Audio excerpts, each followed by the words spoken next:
આપણે નકશામાં વિવિધ રંગોનો ઉપયોગ થાય છે તેના માટે આપણે એક નાનકડી પ્રવૃત્તિ કરીએ.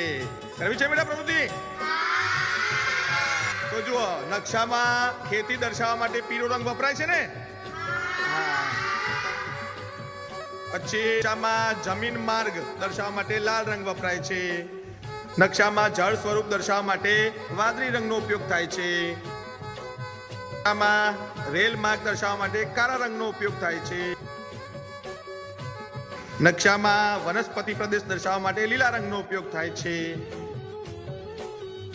નકશામાં ભૂમિ સ્વરૂપ દર્શાવવા માટે કથ્થાઈ અથવા તો બદામી રંગનો ઉપયોગ થાય છે.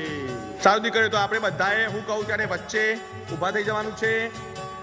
જે વિગતનું નામ આવે એમાં જે રંગનો ઉપયોગ થતો હોય એ દીકરી પાસે તમારે દોડીને પહોંચી જવાનું, અને જે લાસ્ટ પહોંચશે, જે છેલ્લી દીકરી પહોંચશે એ આઉટ. ઓકે?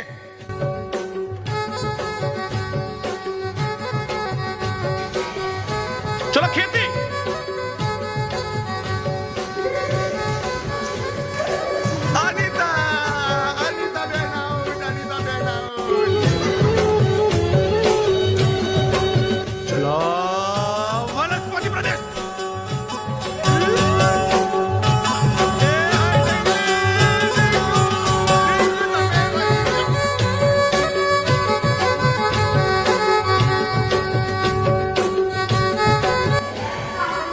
ચલો ભૂમિ સ્વરૂપ.